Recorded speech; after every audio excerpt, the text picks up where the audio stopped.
Hello, my shimmering star. I am Amika Dhaya. Welcome you all to this amazing platform of Tutors Theory. Our today's topic is discovery method of teaching, and this one is also the method of teaching, and this one is also the student-centered or learner-centered approach of teaching and learning.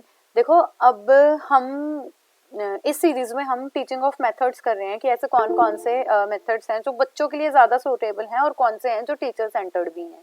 तो ये method करने से पहले आप एक बार playlist check कर लीजिए curriculum वाली, उसमें मैंने और मेथड्स भी दिए हुए हैं।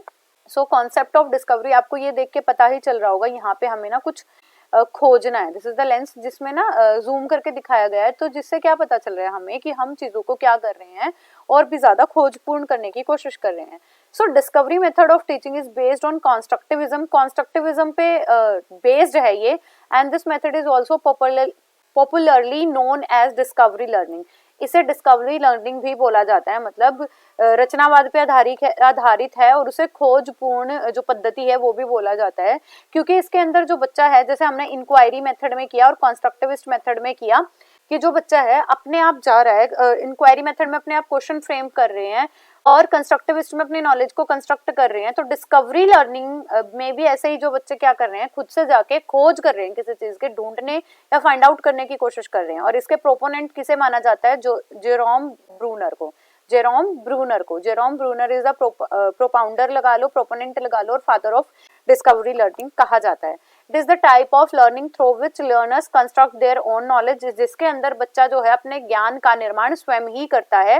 दे आइडेंटिफाई द प्रॉब्लम, इसमें बच्चा जो है अपनी प्रॉब्लम को आइडेंटिफाई करता है, concentrate on what they want to achieve, और ये देखते हैं कि उनका ऑब्जेक्टिव या उद्देश्य क्या है जो उन्हें अचीव करना है, क्या उसके अल्टरनेटिव स्कीम रहेंगे और क्या एक्सपेरिमेंट्स के साथ हम अपनी उस प्रॉब्लम को सॉल्व कर सकते हैं परफेक्टली, जब उसके बाद कोई भी एरर्स ना बचे। इसके बाद है वॉन जुलिंगन क्या कहते हैं, discovery learning as a type of learning where learners construct their own knowledge. It is a kind of learning जहाँ पे बच्चे अपने ज्ञान का अर्जन खुद से ही कर रहे हैं। सो टीचर कैसा रोल प्ले करेगा, फैसिलिटेटर का रोल ही प्ले करेगा, और जितनी भी आपके क्लूज हैं लर्निंग के लिए वो उन्हें क्या करता रहेगा, प्रोवाइड करते रहेंगे। नेक्स्ट आते हैं हमारे फीचर्स ऑफ डिस्कवरी मेथड। क्या फीचर हैं, कोलैबोरेटिव प्रॉब्लम सॉल्विंग। यहाँ पे जो डिस्कवरी लर्निंग है वो भी मेनली हम ग्रुप कोहेसिवनेस के अंडर ही करते हैं, जिसके अंदर हमारा जो पूरा ग्रुप है वो सहयोग करता है। और यहाँ पे क्या कर रहे हैं हम, कोलैबोरेटिव प्रॉब्लम सॉल्विंग, हम मिलकर एक दूसरे का साथ देते हुए अपने स्किल बेसिस होकर हम प्रॉब्लम का सॉल्यूशन ढूंढ रहे हैं। हैंड्स ऑन एक्सपीरियंस, बच्चे खुद से काम कर रहे हैं तो इन्वॉल्वमेंट उनका खुद का है, पार्टिसिपेशन बच्चों का है, तो हैंड्स ऑन एक्सपीरियंस हो रहा है। It is a kind of guided discovery, ऐसी डिस्कवरी है जिसमें student only wants a guidance from the teacher और गाइडेंस फ्रॉम द एल्डर, और उसके बाद वो अपना कार्य खुद से कर रहा है। तो गाइडेड का मतलब है यहाँ पे जो बच्चा है उसे थोड़ा सा मोटिवेशन और सहयोग चाहिए और बच्चा खुद से कार्य परफॉर्म कर रहा है। रिफ्लेक्शन एंड कनेक्शन, बच्चे रिफ्लेक्शन का मतलब क्या होता है, उनकी जितनी अंडरस्टैंडिंग थी वो अपने प्रॉब्लम को सॉल्व करते हुए उसे रिफ्लेक्ट कर देंगे। मतलब जितना उनको ज्ञान था, जैसे मिरर में हमारी इमेज रिफ्लेक्ट होती है, ऐसे ही उनका जितना ज्ञान था वो उनकी प्रॉब्लम सॉल्विंग एबिलिटी में रिफ्लेक्ट हो जाएगा कि उन्हें उसके रिगार्डिंग कितना ज्ञान है। Connection, we are connecting and prior knowledge to the new knowledge and we are connecting the facts with that thing, कि वो जिस स्टफ पे आप काम कर रहे हो उससे रिगार्डिंग फैक्ट क्या है। लर्नर्स अकाउंटेबिलिटी, किसी भी चीज की जवाबदेही सिर्फ बच्चों की है कि उन्होंने कैसे काम किया, कितना किया और कैसे कौन कौन सा प्रोसीजर उन्होंने फॉलो किया था। नेक्स्ट है हमारे differences between traditional learning and discovery learning. हमारी जो ट्रेडिशनल जो लेक्चर मेथड वगैरह है, ऐसे मेथड जिसमें टीचर सेंटर्ड मेथड है, उसमें और हमारे डिस्कवरी लर्निंग में क्या डिफरेंस है। सबसे पहला है सोर्स ऑफ लर्निंग। तो हमारे ट्रेडिशनल मेथड में सोर्स ऑफ लर्निंग कौन है, हमारे टीचर्स हैं। टीचर्स रिस्पॉन्सिबिलिटी है कि वो अपनी नॉलेज को पोर कर दे बच्चों के अंदर। नेक्स्ट है डिस्कवरी लर्निंग में हु आर द एक्सप्लोरर, हमारे बच्चे जा रहे हैं और खुद से खोज कर रहे हैं। रोल ऑफ टीचर क्या है, यहाँ पे पूरा रोल टीचर ही प्ले कर रहा है। एक्टिव जो है वो रोल प्ले किसका है, टीचर्स का, और पैसिव रोल प्ले किसका है, वो स्टूडेंट्स का है। यहाँ पे टीचर्स जो है पैसिव रोल प्ले कर रहे हैं और स्टूडेंट्स हमारे एक्टिव रोल प्ले कर रहे हैं। टीचर्स का रिस्पॉन्सिबिलिटी है एज अ फैसिलिटेटर और resource person. Approach to follow, यहाँ पे कौन से अप्रोच फॉलो की जाएगी, यहाँ पे डिडक्टिव अप्रोच फॉलो की गई है। बच्चों को कंटेंट बता दिया जाता है और बच्चे उसे फॉलो कर रहे होते हैं, और ये हमेशा स्पेसिफिक है, जर्नल टू एग्जाम्पल जाएंगी। एंड दिस वन इज हमारी कौन सी अप्रोच है, कौन सी इंडक्टिव अप्रोच है, जिसके अंदर हम फॉलो करते हैं कुछ एग्जाम्पल्स और उनको हम जनरलाइजेशन तक ले जाने की कोशिश कर रहे होते हैं। नेक्स्ट है प्रोसेस फॉलोड, कैसा प्रोसेस फॉलो कर रहे हैं हम, थ्योरेटिकल प्रोसेस फॉलो कर रहे हैं। नल टू एग्जांपल कौन सी, इंडक्टिव अप्रोच है जिसके अंदर हम फॉलो करते हैं कुछ एग्जांपल्स और उनको हम जनरलाइजेशन तक ले जाने की कोशिश कर रहे होते हैं। नेक्स्ट है प्रोसेस फॉलोड, कैसा प्रोसेस फॉलो कर रहे हैं हम, थ्योरेटिकल प्रोसेस फॉलो कर रहे हैं एंड आर ओनली जो एस्पेक्ट है वो है हमारा कौन सा, कम्युनिकेशन का। डिस्कवरी लर्निंग में हम प्रोविजंस देख रहे हैं कि हमारे एक्सपीरियंसेस क्या थे और उन एक्सपीरियंसेस से हम कौन सा कार्य कर सकते हैं। तो यहाँ पे ज्यादा बातचीत पे डिपेंडेंट नहीं है, आपके अनुभवों पे डिपेंडेंसी है। स्टूडेंट पार्टिसिपेशन, यहाँ पे स्टूडेंट पैसिव रूप से पार्टिसिपेट कर रहे हैं, यहाँ एक्टिव रूप से। Emphasis on the traditional approach कि हमारा प्रोडक्ट हमारी लर्निंग होनी चाहिए and it emphasis on the process कि आपकी प्रक्रिया क्या रही है, जैसा आप काम कर रहे हो आपने स्टेप्स क्या क्या लिए हैं। Feedback, less scope for the feedback, come scope है कि फीडबैक बच्चे अच्छा दे दें, यहाँ पे फीडबैक इज नेसेसरी, बच्चे को फीडबैक देना ही पड़ेगा क्योंकि बच्चा ही काम कर रहा है। Next is examples of discovery learning. Example of discovery learning में कर सकते हैं फाइंड द थिंग्स या find the edible products which are sour in test.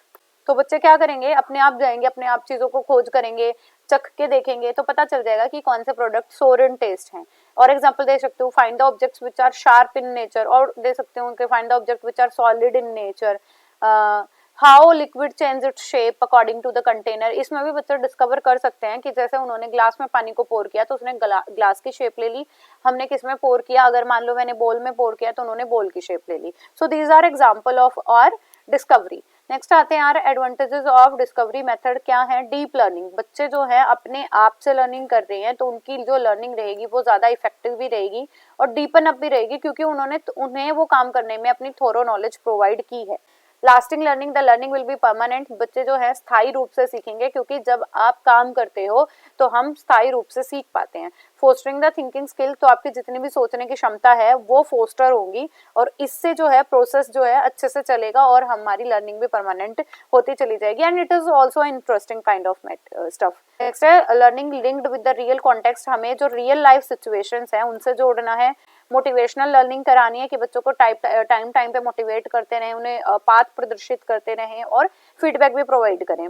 Social bonds, collaborative learning है तो जब बच्चे सह सहयोग से काम कर रहे हैं तो समाज में भी वो जुड़ रहे हैं बिकॉज आवर स्कूल अपनी classroom is also miniature of society and it develops the creativity of the child कि हमें ऑल्टरनेट कैसे ढूंढना है, इससे अलग मेथड आप क्या कर सकते हो और क्या क्या अपनी खुद का दिमाग लगा के हम चीजों को खोज सकते। नेक्स्ट आते हैं हमारे लिमिटेशन में फर्स्ट है टाइम कंज्यूमिंग मेथड है।